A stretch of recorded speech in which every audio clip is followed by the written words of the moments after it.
Welcome to this week's edition of Coach Prep. Coach Don and I are here in the Cherokee Batting Range podcast studio getting ready to record episode number 162. We're going to talk about some ancient Greek philosophy today, Don, and how it applies to coaching. Before we get into that, let's talk about our sponsors. First, the Anderson Bat Company.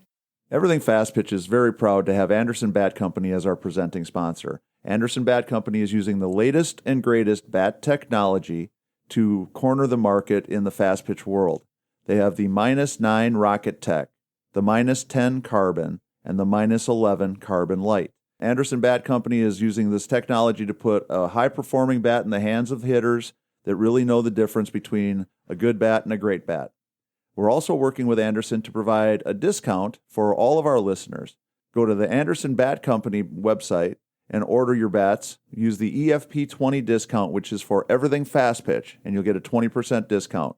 It's a great way for you to save a little bit of money on a great bat and also help support everything fast pitch at the same time. Also, we want to talk about Patreon.com. We're very excited. We added a new patron this week, Rob Vasquez. Thank you very much, Rob, for coming on board. We appreciate it. Yes. It means a lot to Coach Don and I. And it's the fact that people like Rob have been coming on board, have been giving us hope. You know, we've been talking about this for several months now. We're going to keep talking about it until either the message actually gets through or we have to say this will be our last podcast. It's going to be one or the other. The good news is that because we're gaining momentum, it makes us hopeful. We're still operating in the red, folks. There's just no nice way to say that.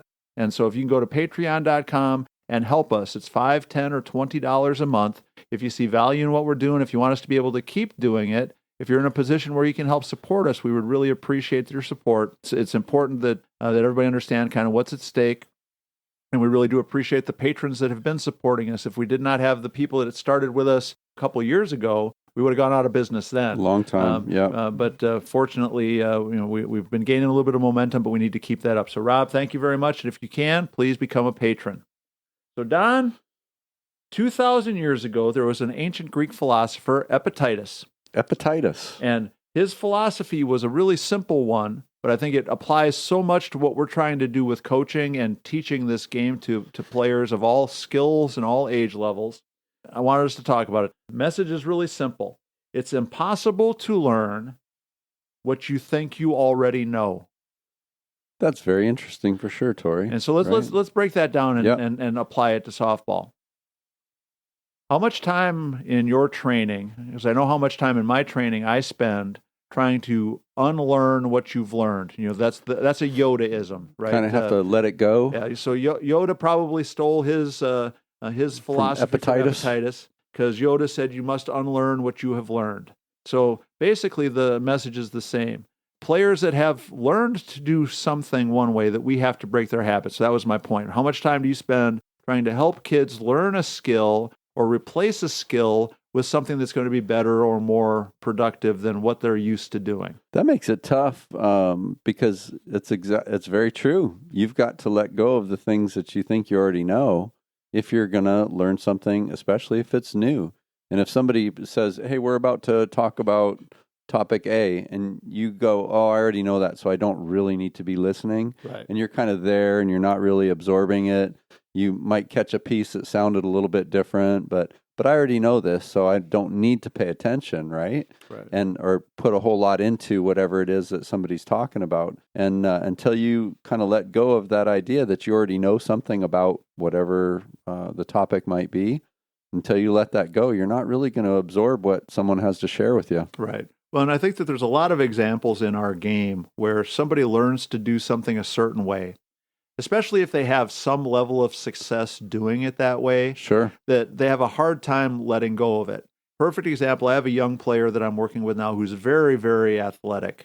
She's 11 now, so she's still a very young player, but she started playing at a young age. So for several years, in her mind, having all kinds of success, being a very successful hitter with a swing that looks more like a big old rusty gate swinging around a post. Arm locked out. Yeah, basically, her arms start out straight, stay straight.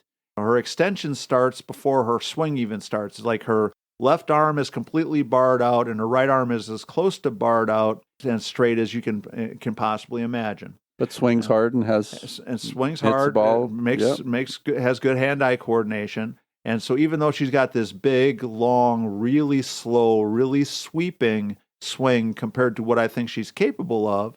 It's been a challenge working with her to try to get her to understand that what she's used to doing and what she's had some success with is not going to keep working for very much longer, because if she stays in this game and keeps doing what she's doing, the pitchers are going to pass her by very, very soon. She's still having just enough success that she's holding on. She wants to hold on to it. The process that I've been going through with her is slowly but surely trying to trick her into giving up of what she's been doing by showing her little bits and pieces of what she's really capable of doing if she can make this adjustment. And I thought this was a really good example, because she's so sure that what she's doing that, as you said, she's only half listening to the stuff that could change it. She's only half listening to the stuff that could fix it. So we spend twice as much, 3 times as much, 4 times as much time on it,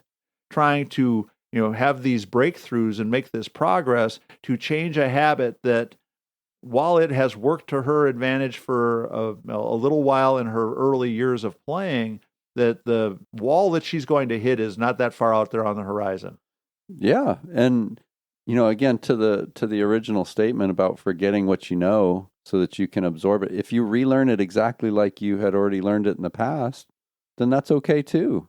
And you've been open for that presentation of whatever the skill is to absorb what that person's going to share with you. And we're not going to forget forever the things that we've done or that have provided us a little bit of success. But if we're open to getting some new information and taking it on, I think that we've got a lot more we can gain from it. Right. So with my player, I started off with just trying to get her to see the inefficiency, the mechanical, physical inefficiency of what she's doing. I start off with 2 simple examples. I brought in a 45-pound weight, and I told her I wanted her to walk up and down the cage twice carrying it. First time I told her she had to carry it with her arms extended all the way out in front like she thinks she's supposed to when she hits. And she did not make 2 steps, and she had to drop it because it's way too heavy for a kid that age to carry it for very far. And I said, okay, so now this time I want you to see how far you can carry it, but I want you to hold it right next to your body.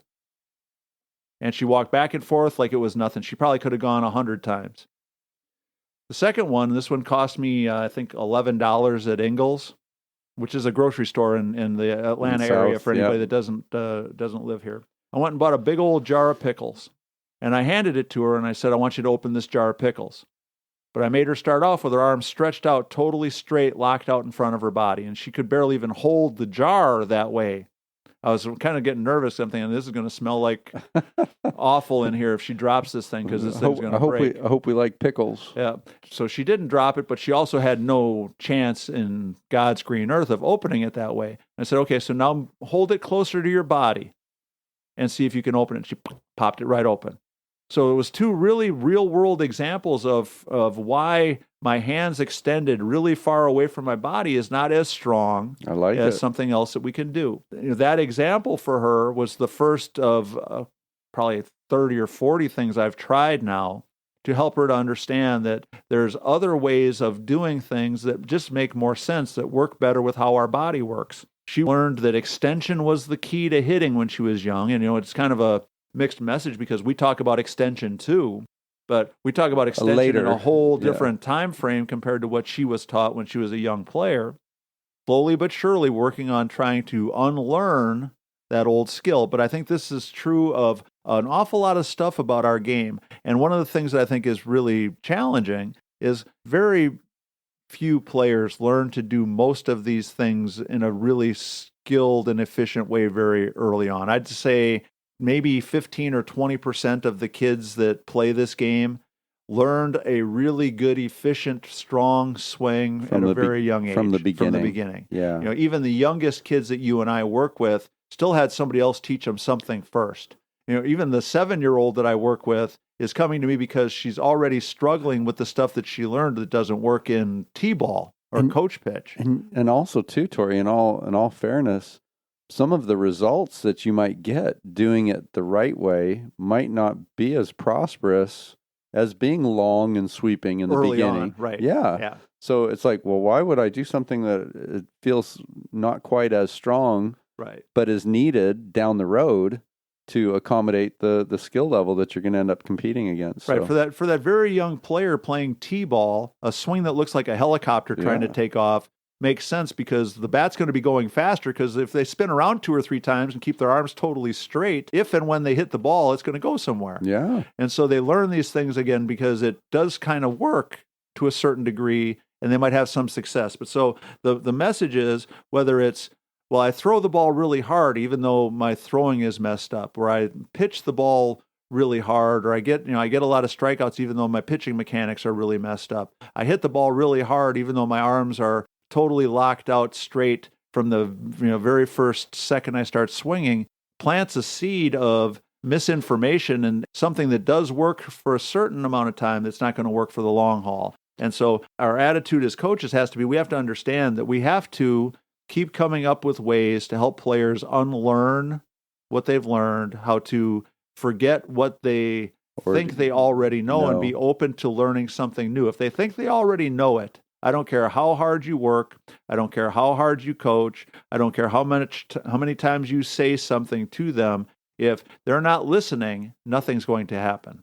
No doubt. Tori, can this also too apply to me as a coach? If I already think I know something, absolutely, that if I close things off, because as a coach I do this all the time, and I think I know some things about this already. So do I need to be a little more open to forgetting what I know and listen to what's presented to me too? Right. Well, absolutely. I think that this message applies as much to coaches understanding this ancient philosophy and being willing to incorporate it into what they're doing as coaches, because you're not learning anything you think you already know. And I've told this story a dozen times. I'll probably tell it a dozen more. I sat at the NFCA convention. I paid extra money to go listen to Mike Candrea talk about hitting. I had already invested in the entire Mike Candrea, University of Arizona hitting skills videotapes. It was probably 5 or 6 VHS videotapes. I was going to say, they had to be VHS. Yeah, which was everything from the fundamentals of how to stand and how to grip the bat, to how to swing, to drills that you could do, and troubleshooting problems and all this stuff. I was drinking the Mike Candrea Kool-Aid about hitting as much as anybody could ever have done it. You were sold. I was completely sold. Everything that I was trying to teach my players was exactly what he was talking about in those videos. It was 100%. There's no ifs, ands, or buts about it. I was completely sold. And almost heartbroken when he started off his talk at the NFCA convention that year. I learned some stuff that made me think all this stuff I've been teaching for a really long time wasn't as good or as positive as it probably could have been, should have been. I listened to somebody else talk about hitting, and it made so much more sense, made so much more logic, allowed the female body to work so much more efficiently, allowed my hitters to be so much more successful. I scrapped it all, and we started a whole new system. And I'm thinking to myself, no, you can't change now. I believe in you. I believe in what you're saying. But I already got this stuff. But then I listened to him talk for 4 hours, and I kept thinking to myself, how could I have been so stupid too? Dang, it is better. It does make more sense. It is going to work better. Kids can do this more. Boom, just like that, I went from thinking, that his way was the only way, and I was teaching the only way to do it. And honestly, if he had not had that epiphany and breakthrough and changed, I'd still be teaching exactly what I was teaching in whatever that was, 1999 or 2000 or 2002 or whatever it was. To me, if somebody that we talk about all the time, I think is the greatest coach this game has ever seen, is willing to be open-minded enough to totally change his philosophy when he's already won 3 or 4 national championships and coaching the Olympic team, and respected as the greatest hitting mind in the game of softball. If he's willing to change, hit me that I should be willing to change too. And no, I think that's super exciting for sure. And I can't even tell you how many times people that have coached a lot of travel ball, they've seen a lot, they've done a lot, they've coached a lot, and they've done tons of things. And sometimes I feel that they're a little closed off to accepting anything different or new, or just setting all that they know aside, absorb whatever someone has to offer, and then collaborate that together with the things you'd learned in the past, right? Rather than just kind of halfway closing off the door before you even get started. Right. your point there, Don, is an important one, that doesn't mean that everything I've done in the past is useless. Or it's the being willing and open-minded enough to hear the new information, right? Take what you like about it and incorporate blend it. Yeah. We might miss some little details. Right. And there might be something that we've really believed in for a long time that's been proven to not be that effective, that efficient. Yeah. But because we're so sure that it's been working, when I think back to the stuff that we were doing in practice every day with Jackie Aiken on my team at UW Parkside, it was embarrassing to me to think back to that. I thought that was a good way to get ready to hit. There might have been more, but she was amazing. But she is without a doubt the best hitter I've ever seen. I mean best I've ever seen. And I'm going to talk about Jocelyn Allo and Stacy Newman and Crystal Bustos and anybody else you want to throw in there and say that you're crazy, Coach, just because it was 1995. I'll say we didn't want to defend against her. Yeah, but flip side of it is, man, I wish I would have known then what I know now. But the moral to the story, and the reason this topic was important today, is because we have to keep thinking about my attitude as a coach has to keep growing and changing and evolving, just like we want our players to. And if I'm so sure that my way is the right way, I'm never going to hear anybody else say anything that might be a better way or a way to improve what I'm doing. And who is that philosopher again? That was Epictetus. Epictetus. Yeah. 2,000 years ago. So if an ancient Greek philosopher can say something that makes that much sense, probably ought to listen, huh? Maybe we should listen. And if Yoda stole it from Epictetus, I'm okay with that, because I've been using the Yoda line for a long time about we must unlearn what we've learned. So, Don, that's going to wrap up episode number 162. As always, please support Anderson Bat Company. Go to the fastpitchprep.com website, order your Square Cuts training discs, take advantage of the YouTube channel, the blogs. There's tons and tons of information available to you there.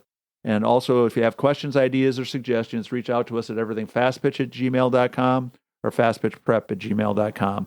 We'd love to hear from you because we want to talk about stuff that you're interested in. So for Coach Don McKinley and our producer Stan Lewis, this is Coach Torrey saying thanks for listening. We'll talk to you again next week.